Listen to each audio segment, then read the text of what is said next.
Hi friend, इस video के माध्यम से देखेंगे ईडोटरिया के द्वारा प्रकाशित किया गया बिहार एसएससी 10+2 स्तरीय प्रैक्टिस सेट नंबर 9 को। दोस्तों, इस बुक में टोटल 15 मॉडल सेट दिया गया है। पिछले वीडियो के माध्यम से हमने मॉडल सेट 8 तक कंप्लीट कर लिया था।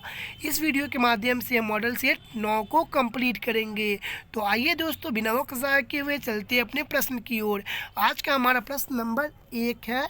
तो निम्नलिखित में से किस अधिनियम के द्वारा केंद्रीय बजट को राज्य बजट से अलग किया गया था? तो उत्तर हो जाएगा ऑप्शन नंबर बी, भारत शासन अधिनियम 1919 के तहत। भारत शासन अधिनियम 1935 के तहत संविधान में आधे से अधिक प्रावधान को लिया गया है। ठीक है, भारत शासन अधिनियम 1935 के तहत सुप्रीम कोर्ट का गठन किया गया था। भारत शासन अधिनियम 1935 के तहत यूपीएससी का गठन किया गया था। इसी अधिनियम के तहत अखिल भारतीय संघ की स्थापना किया गया था। इसी अधिनियम के तहत आरबीआई का गठन किया गया था। ठीक है, आइए हम प्रश्न नंबर 2 को देखते हैं। प्रश्न नंबर 2 कह रहा है, भारतीय न्यायिक प्रणाली में लोक जनित याचिका की अवधारणा किस देश से ली गई थी? तो उत्तर हो जाएगा ऑप्शन नंबर बी, संयुक्त राज्य अमेरिका से ली गई थी। आइए कुछ अन्य प्रावधानों को देखते हैं जो अमेरिका से लिया गया था। तो मौलिक अधिकार अमेरिका से लिया गया था, उपराष्ट्रपति पद अमेरिका से लिया गया था, और आपको बता दें तो प्रस्तावना अमेरिका से लिया गया था, और प्रस्तावना की भाषा ऑस्ट्रेलिया से लिया गया था। समवर्ती सूची ऑस्ट्रेलिया से लिया गया था। ठीक है, कनाडा से लिया गया था। संघात्मक व्यवस्था और अवशिष्ट शक्तियां केंद्र के पास, ये भी कनाडा से लिया गया था। आप हमें कमेंट के माध्यम से बताएंगे कि ब्रिटेन से क्या क्या लिया गया था। आइए हम प्रश्न नंबर 3 को देखते हैं। प्रश्न नंबर 3 कह रहा है, राज्य पुनर्गठन से संबंधित जेवीपी समिति ने अपनी सिफारिश सरकार के समक्ष पेश किया था कब? उत्तर हो जाएगा ऑप्शन नंबर बी, सन 1949 ईस्वी में पेश किया था। जेवीपी से क्या तात्पर्य है? तो J for Jawaharlal Nehru, V for Vallabh Bhai Patel, P for Pattabhi Sitaramayya. ठीक है, आइए हम प्रश्न नंबर 4 को देखते हैं। प्रश्न नंबर 4 कह रहा है, भारत शासन अधिनियम 1935 के तहत प्रस्तावित प्रणाली थी। तो उत्तर हो जाएगा ऑप्शन नंबर ए, अखिल भारतीय संघ। अखिल भारतीय संघ का वर्णन संविधान में कहाँ पे किया गया है? तो संविधान के भाग 14 में किया गया है, आर्टिकल 312 में किया गया है। आइए हम प्रश्न नंबर 5 को देखते हैं। प्रश्न नंबर 5 कह रहा है, सरकारिया आयोग गठित हुआ था समीक्षा के लिए। तो उत्तर हो जाएगा ऑप्शन नंबर डी, केवल 4 सरकारिया आयोग का गठन हुआ था संघ और राज्यों के मध्य संबंधों के लिए। इसका वर्णन संविधान में कहाँ पे किया गया है? तो आर्टिकल 263 में किया गया है। ठीक है, आइए हम प्रश्न नंबर 6 को देखते हैं। प्रश्न नंबर 6 क्या कह रहा है? तो प्रश्न नंबर 6 कह रहा है, भारतीय संविधान में महान्यायवादी के संदर्भ में कौन सा कथन सत्य है? तो आइए हम तीनों को पहले पढ़ लेते हैं।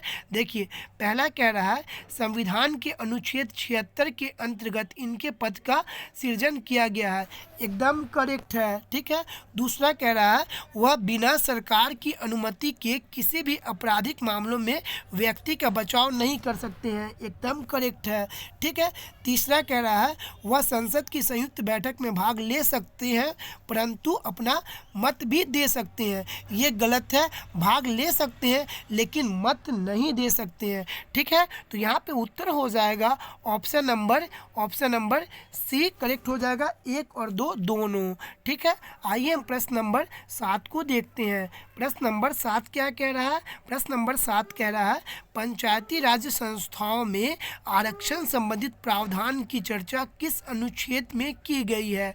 तो उत्तर हो जाएगा ऑप्शन नंबर बी, अनुच्छेद 243 के डी में आरक्षण संबंधित चर्चा की गई है, और पंचायतों की शक्ति का वर्णन आर्टिकल 243 के जी में की गई है, और पंचायतों का कार्यकाल अनुच्छेद 243 के ई में किया गया है, और पंचायतों से संबंधित जो हायर टैक्स है वो आर्टिकल 243 के एच में किया गया है। ठीक है, आइए हम प्रश्न नंबर 8 को देखते हैं। प्रश्न नंबर 8 कह रहा है, धन विधेयक के अतिरिक्त एक विधेयक जो विधानसभा ने प्रथम बार पारित कर दिया हो, विधान परिषद में कितने समय तक पड़ा रह सकता है? तो उत्तर होगा जाएगा ऑप्शन नंबर बी, केवल 3 माह तक। ठीक है, धन विधेयक केवल लोकसभा में प्रस्तुत किया जाता है और राज्य में केवल विधानसभा में। ठीक है, आइए हम प्रश्न नंबर 9 को देखते हैं। प्रश्न नंबर 9 कह रहा है कि अक्टूबर 1934 ईस्वी में कहाँ कांग्रेस समाजवादी पार्टी की स्थापना की गई थी? तो उत्तर हो जाएगा ऑप्शन नंबर सी, पटना में। बिहार की राजधानी पटना है। ठीक है, और इसे किसने बसाया था? तो शेर शाह सूरी ने बसाया था। ठीक है, आइए हम प्रश्न नंबर 10 को देखते हैं। रेड क्लिफ समिति किसके लिए नियुक्त की गई थी? तो उत्तर हो जाएगा रेड क्लिफ समिति नियुक्त की गई थी भारत एवं पाकिस्तान के बीच सीमाओं को निर्धारित करने के लिए।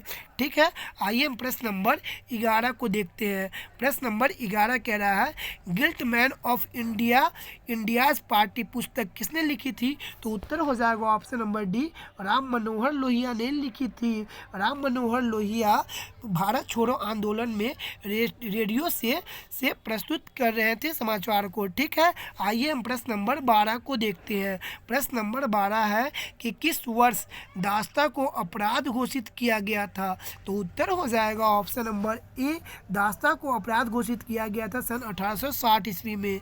प्रश्न नंबर 13, कांग्रेस के किस स्थान पर हुए अधिवेशन में गोपाल कृष्ण गोखले को विपक्ष की उपाधि दी गई थी?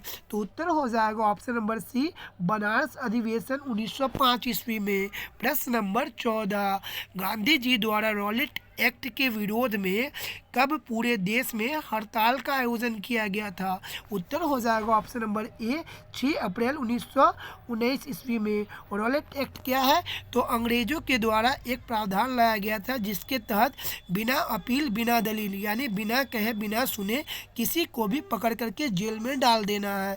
इसी के विरोध में महात्मा गांधी जी ने 6 अप्रैल 1919 को हड़ताल किए थे, क्योंकि उस समय सत्यपाल किचलू को गिरफ्तार कर लिया गया था। इसी के विरोध में जलियांवाला बाग हत्याकांड भी हुआ था। अमृतसर में इसी चीज़ का मीटिंग चल रहा था कि इसको बंद किया जाए। उसी समय जनरल डायर ने आकर के निहत्थे गोलियां चला दी और कई लोगों की जान ले ली थी। ठीक है, आइए हम प्रश्न नंबर 15 को देखते हैं। प्रश्न नंबर 15 क्या कह रहा है? प्रश्न नंबर 15 कह रहा है भारत सरकार अधिनियम 1935 ईस्वी को गुलामी का अधिकार पत्र किसने कहा था? तो उत्तर हो जाएगा option number D, Jawaharlal Nehru ji ने कहा था। ठीक है, आइए हम प्रश्न नंबर 16 को देखते हैं। बिहार में लोटा विद्रोह सन 1856 ईस्वी में किस स्थान पर हुआ था? तो हमारे शहर मुजफ्फरपुर में हुआ था। ठीक है, आइए हम प्रश्न नंबर 17 को देखते हैं। अकबर के शासनकाल में बिहार कितने सरकारों में विभाजित था? उत्तर हो जाएगा ऑप्शन नंबर सी, बिहार 7 सरकारों में विभाजित था। ठीक है, आइए हम प्रश्न नंबर 18 को देखते हैं। प्रश्न नंबर 18 कह रहा है कि संतुलित काल में मंत्री परिषद को क्या कहा जाता था? तो उत्तर हो जाएगा ऑप्शन नंबर बी, मजलिसे खलवत कहा जाता था। ठीक है, आइए हम प्रश्न नंबर 19 को देखते हैं। प्रश्न नंबर 19 कह रहा है निम्नलिखित में से ऋग्वेद काल में किस नदी को हिरण्यी नदी कहा गया? उत्तर हो जाएगा ऑप्शन नंबर बी, सिंधु नदी को। ठीक है, सिंधु की मुख्य रूप से 5 सहायक नदी है जिसके निर्माण से पंजाब राज्य का स्थापना हुआ था। जी हाँ दोस्तों, सिंधु की मुख्य 5 सहायक नदी है। कौन कौन? तो आइए देख लेते हैं। चिनाब, झेलम, रावी, व्यास, सतलज। इसी 5 नदियों के मिलने से पंजाब राज्य का स्थापना हुआ था। ठीक है, आइए हम प्रश्न नंबर 20 को देखते हैं। प्रश्न नंबर 20 कह रहा है भगवान महावीर का प्रथम अनुयायी कौन था? तो भगवान महावीर का प्रथम अनुयायी था जामिल। ठीक है, यहाँ पे जामिल लिखा हुआ है लेकिन करेक्ट होगा जमाली था। ठीक है, आइए हम प्रश्न नंबर 21 को देखते हैं। प्रश्न नंबर 21 कह रहा है कि जब ग्रीनविच में दोपहर के 1 बजा हो तो उस समय भारत का मानक समय क्या होगा? तो हम सभी को पता है कि भारत का मानक समय रेखा 5.5 घंटा आगे है। कितने घंटा आगे है? 5.5 घंटा आगे है। तो आप देख रहे हैं कि यहाँ पे ग्रीनविच में 1 बजा होगा, तो हमारे भारत में उस समय शाम के 6:30 बजे होंगे। ठीक है, आइए हम प्रश्न नंबर 22 को देखते हैं। प्रश्न नंबर 22 कह रहा है, पृथ्वी की अपने कक्ष में सूर्य से निकटतम दूरी को क्या कहते हैं? तो पृथ्वी की अपने कक्ष के में सूर्य की निकटतम दूरी को कहते हैं उपसौर। क्या कहते हैं? उपसौर। यह घटना कब घटती है? तो यह घटना घटती है 3 जनवरी को। और उपसौर की घटना कब घटती है? तो यह 4 जुलाई को घटती है। ठीक है, आइए हम प्रश्न नंबर 23 को देखते हैं। प्रश्न नंबर 23 क्या कह रहा है? तो प्रश्न नंबर 23 कह रहा है, दक्षिण भारत का सर्वोच्च शिखर का नाम क्या है? तो उत्तर हो जाएगा ऑप्शन नंबर डी, अनाईमुड़ी। ठीक है, प्रश्न नंबर 24, निम्नलिखित में से कौन सी नदी भ्रंश घाटी से प्रभावित होती है? निम्नलिखित में से कौन सी नदी भ्रंश घाटी से प्रभावित होती है? उत्तर हो जाएगा ऑप्शन नंबर ए, नर्मदा नदी। ठीक है, नर्मदा नदी पे धुआंधार जलप्रपात भी स्थित है। ठीक है, आइए हम प्रश्न नंबर 25 को देखते हैं। प्रश्न नंबर 25 क्या कह रहा है? प्रश्न नंबर 25 कह रहा है, एक तरफ सूची दिया गया है, ठीक है, उसे मिलान करना है। एक तरफ समुद्री धारा दिया गया है और दूसरा तरफ महासागर दिया गया है। आइए हम उसे मिलान करते हैं। ठीक है, तो यहाँ पे दिया गया अलगुहास जलधारा, तो यह हिंद महासागर में बहती है। एल नीनो जलधारा यह दक्षिणी प्रशांत महासागर में बहती है। ठीक है, क्यूरोसियो जलधारा यह उत्तरी प्रशांत महासागर में बहती है। वेंगुएला की जलधारा यह दक्षिणी अटलांटिक महासागर में बहती है। ठीक है, तो यहाँ पे हमने मिलान कर दिया है। आइए हम ऑप्शन भी बता देते हैं कि 25 का करेक्ट ऑप्शन हो जाएगा ऑप्शन नंबर सी। ठीक है, आइए हम प्रश्न नंबर 26 को देखते हैं। प्रश्न नंबर 26 क्या कह रहा है कि बुशमैन जनजाति पाई जाती है। तो बुशमैन जनजाति पाई जाती है, ऑप्शन नंबर हो जाएगा बी करेक्ट, अफ्रीका के कालाहारी रेगिस्तान में। ठीक है, कालाहारी रेगिस्तान में बुशमैन जनजाति पाई जाती है। प्रश्न नंबर 27, वह कौन सी नदी है जिसका उद्गम एवं मुहाना भारतीय गणराज्य में है? तो उत्तर हो जाएगा ऑप्शन नंबर ए, गोदावरी नदी। गोदावरी नदी कहाँ से निकलती है? तो यह महाराष्ट्र के त्रियंबक गांव से निकलती है। ठीक है, आइए हम प्रश्न नंबर 28 को देखते हैं। प्रश्न नंबर 28 कह रहा है कि प्रमुख मत्स्य क्षेत्र ग्रैंड बैंक स्थित है। प्रमुख मत्स्य क्षेत्र ग्रैंड बैंक स्थित है, तो उत्तर हो जाएगा ऑप्शन नंबर बी, दक्षिणी प्रशांत महासागर में। ठीक है, आइए हम प्रश्न नंबर 29 को देखते हैं। प्रश्न नंबर 29 कह रहा है, निम्नलिखित में से कौन सी मुद्रा कृत्रिम समझी जाती है? तो उत्तर हो जाएगा option number C, SDR। SDR का फुल फॉर्म होता है, आपको क्या होता है फुल फॉर्म? आप हमें कमेंट के माध्यम से बताएंगे SDR का फुल फॉर्म क्या होता है। ठीक है, आइए हम प्रश्न नंबर 30 को देखते हैं। प्रश्न नंबर 30 कह रहा है कि भारतवर्ष में सिक्कों की ढलाई होती है। भारतवर्ष में सिक्कों की ढलाई होती है, ऑप्शन नंबर डी हो जाएगा, मुंबई, कोलकाता और हैदराबाद। ठीक है, आइए हम प्रश्न नंबर 31 को देखते हैं। प्रश्न नंबर 31 कह रहा है, आइए हम आपको यहाँ पे ये बता देते हैं कि SDR का फुल फॉर्म क्या होता है। SDR का फुल फॉर्म होता है स्पेशल ड्राइंग राइट्स। ठीक है, आइए हम प्रश्न नंबर 31 को देखते हैं। बाजार के अस्तित्व के लिए सबसे अनिवार्य क्या है? बाजार के अस्तित्व के लिए सबसे अनिवार्य क्या है? तो उत्तर हो जाएगा ऑप्शन नंबर सी, कीमतें सबसे अनिवार्य है। ठीक है, हमने आपको बोला था कि SDR का फुल फॉर्म होता है स्पेशल ड्राइंग राइट्स। ठीक है, यह किसकी मुद्रा है? तो ये IMF की मुद्रा है। ठीक है, यहाँ पे हम देखते हैं प्रश्न नंबर 32, PM कुसुम योजना का उद्देश्य है। तो PM कुसुम योजना का उद्देश्य हो जाएगा ऑप्शन नंबर डी, किसानों को डीजल और केरोसिन पर निर्भरता समाप्त करना एवं पंप सेटों को ऊर्जा से जोड़ना। ठीक है, आइए हम प्रश्न नंबर 33 को देखते हैं। प्रश्न नंबर 33 क्या कह रहा है? निम्नलिखित में से कौन सा एक बेरोजगारी के लिए उत्तरदायी नहीं है? तो उत्तर हो जाएगा ऑप्शन नंबर सी, प्रति व्यक्ति आय में वृद्धि। ठीक है, आइए हम प्रश्न नंबर 34 को देखते हैं। प्रश्न नंबर 34 कह रहा है कि बिहार में पंचायत निकाय में महिलाओं को 50% आरक्षण किस वर्ष प्रदान किया गया था? तो उत्तर हो जाएगा ऑप्शन नंबर बी, सन 2006 ईस्वी में। प्रश्न नंबर 35, भंडारी समिति किससे संबंधित है? तो भंडारी समिति संबंधित है ऑप्शन नंबर डी, क्षेत्रीय ग्रामीण बैंकों की पुनः संरचना से। प्रश्न नंबर 36, सुशासन पुरस्कार योजना की शुरुआत किस राज्य सरकार द्वारा किया गया? उत्तर हो जाएगा ऑप्शन नंबर ए, हरियाणा राज्य द्वारा किया गया। प्रश्न नंबर 37, रिफॉर्म नेशन पुस्तक के लेखक कौन है? उत्तर हो जाएगा ऑप्शन नंबर ए, गौतम चिक्रमाने। प्रश्न नंबर 19वां नाम शिखर सम्मेलन 2023 का आयोजन कहाँ किया गया था? तो उत्तर हो जाएगा ऑप्शन नंबर बी, युगांडा में किया गया था। ठीक है। प्रश्न नंबर 39, अर्जुन अवार्ड 2023 से सम्मानित तरुण ढिल्लों का संबंध किस खेल से है? तो उत्तर हो जाएगा ऑप्शन नंबर ए, पैरा बैडमिंटन से है। प्रश्न नंबर 40, मैन बुकर अंतर्राष्ट्रीय पुरस्कार 2023 से सम्मानित जॉर्जी गोस्पिनोव का संबंध किस देश से है? उत्तर हो जाएगा ऑप्शन नंबर बी, बुल्गारिया से है। प्रश्न नंबर 41, वैश्विक आतंकवाद सूचकांक 2023 में कौन सा देश शीर्ष पे है? तो उत्तर हो जाएगा ऑप्शन नंबर सी, अफगानिस्तान शीर्ष पे है वैश्विक आतंकवाद सूचकांक में। ठीक है। और इसमें भारत का रैंक क्या है? तो भारत का रैंक 13वां नंबर पे है। ठीक है। आइए हम प्रश्न नंबर 42 को देखते हैं। प्रश्न नंबर 42 क्या कह रहा है? तो उच्च शिक्षण संस्थान की रैंकिंग में किसे सर्वश्रेष्ठ विश्वविद्यालय का खिताब दिया गया? तो उत्तर हो जाएगा ऑप्शन नंबर ए, IISc बेंगलुरु को। ठीक है। आइए हम प्रश्न नंबर 43 को देखते हैं। प्रश्न नंबर 43 क्या कह रहा है? वन वेव इंडिया 2 उपग्रह को किस प्रक्षेपण यान द्वारा प्रक्षेपित किया गया? तो उत्तर हो जाएगा ऑप्शन नंबर सी,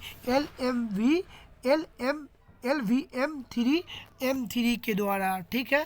प्रश्न नंबर 44, पपुआ न्यू गिनी के नए प्रधानमंत्री कौन बने? तो पपुआ न्यू गिनी के नए प्रधानमंत्री बने हैं ऑप्शन नंबर ए, जेम्स मेरापे। ठीक है। प्रश्न नंबर 45 कह रहा है, एशियन गेम्स 2023 में भारतीय महिला टीम ने कौन सा पदक जीता? तो उत्तर हो जाएगा ऑप्शन नंबर ए, स्वर्ण पदक जीता। प्रश्न नंबर 46, चंद्रमा पर सॉफ्ट लैंडिंग करने वाला भारत विश्व का कौन सा देश बन गया? तो उत्तर हो जाएगा ऑप्शन नंबर डी, चौथा देश बन गया। वही हम बता दें कि चंद्रमा के दक्षिणी ध्रुव पर लैंड करने वाला भारत पहला देश बना है। ठीक है। आइए हम प्रश्न नंबर 47 को देखते हैं। प्रश्न नंबर 47 कह रहा है कि पर्यावरण शब्द की उत्पत्ति किस भाषा में हुई? तो उत्तर हो जाएगा ऑप्शन नंबर डी, फ्रेंच भाषा में हुई। ठीक है। प्रश्न नंबर 48, निम्नलिखित में से कौन कृष्णा नदी की सहायक नदी नहीं है? तो उत्तर हो जाएगा ऑप्शन नंबर बी, वर्धा जो है यह कृष्णा की सहायक नदी नहीं है। बाकी पंचगंगा, घाट प्रभा और कोयना ये सभी के सभी कृष्णा की सहायक नदी है। ठीक है। आइए हम प्रश्न नंबर 49 को देखते हैं। प्रश्न नंबर 49 कह रहा है कि निम्नलिखित में से कहाँ सदाबहार वन पाए जाते हैं? तो सदाबहार वन सबसे ज़्यादा पाई जाती है आपको पश्चिमी घाट में। ठीक है। आइए हम प्रश्न नंबर 50 को देखते हैं। प्रश्न नंबर 50 कह रहा है, लिबेरो शब्दावली का संबंध किस खेल से है? तो लिबेरो शब्दावली का संबंध है वॉलीबॉल से। ठीक है। लिबेरो का संबंध है वॉलीबॉल से। प्रश्न नंबर 51, नमक और रेत के मिश्रण से नमक को अलग करने का सही क्रम कौन सा है? तो उत्तर हो जाएगा ऑप्शन नंबर ए, घुलाना, निस्पंदन और वाष्पीकरण। ठीक है। प्रश्न नंबर 52 को देखेंगे। प्रश्न नंबर 52 क्या कह रहा है?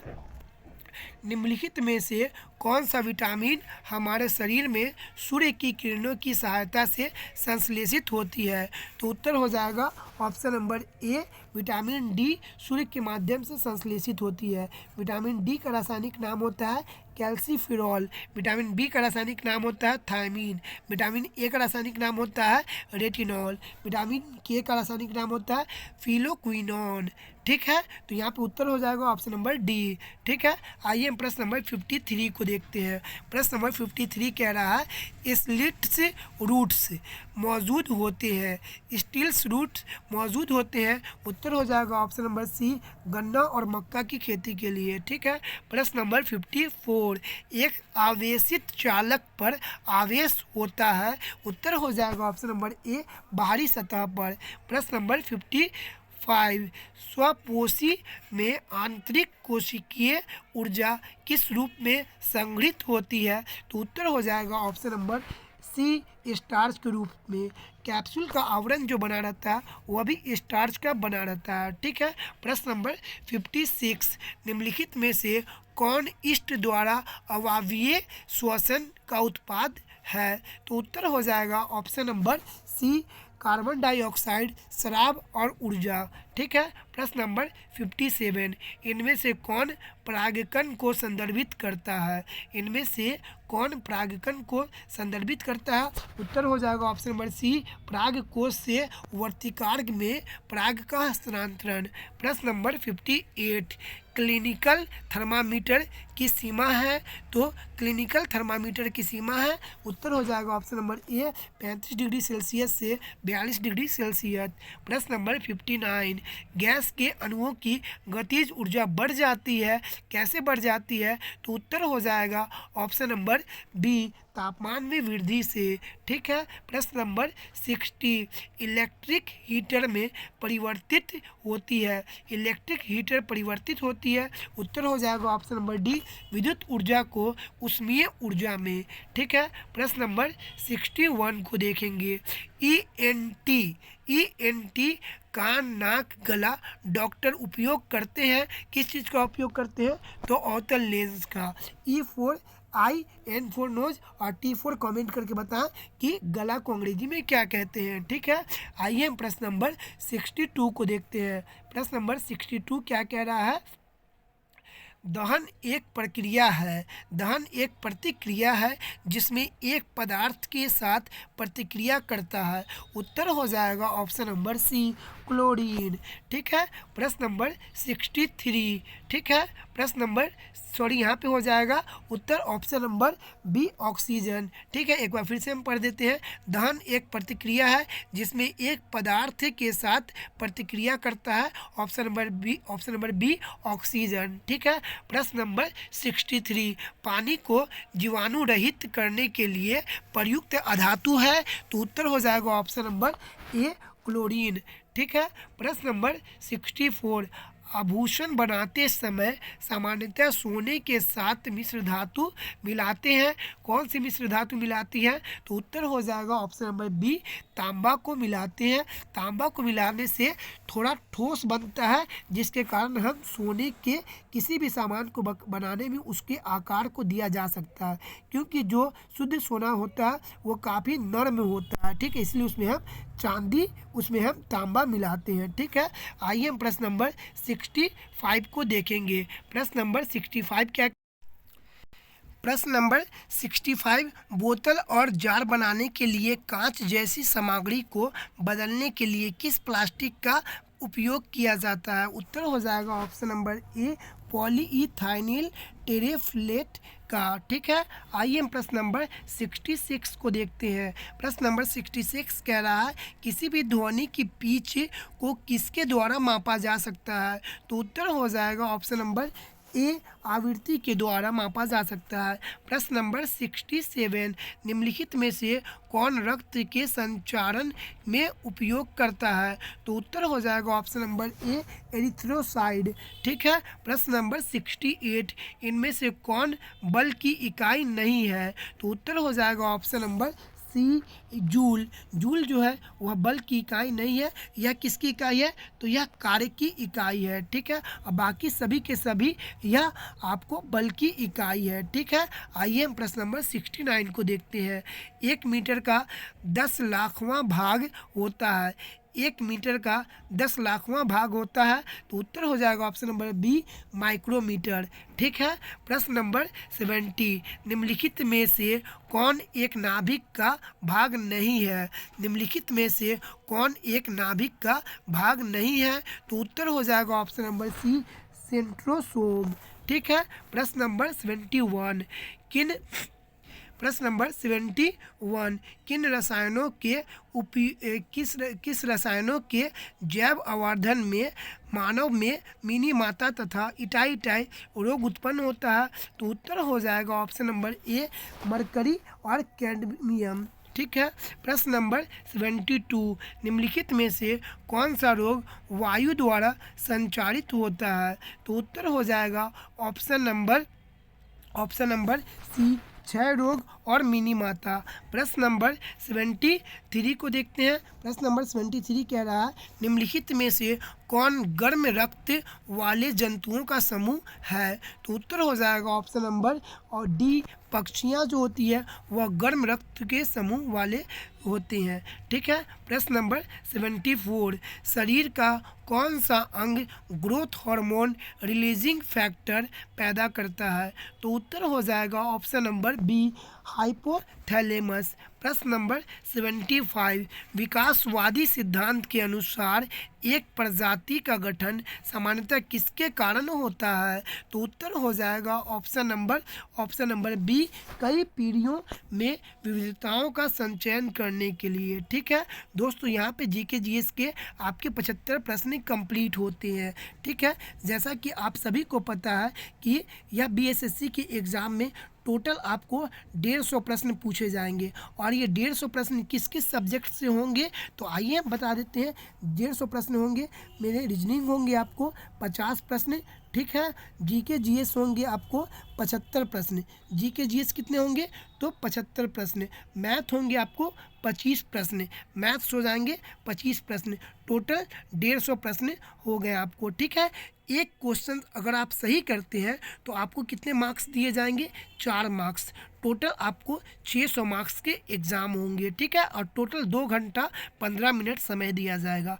दोस्तों हमने ये वीडियो बनाया तो आपको कैसा लगा तो आप हमें कमेंट के माध्यम से बताएंगे और वीडियो को लाइक किए बिना बिल्कुल भी मत जाएंगे प्लीज़। ठीक है। और चैनल को सब्सक्राइब करना बिल्कुल भी ना भूलेंगे। Thank you friends watching this my video. जय हिंद, जय भारत।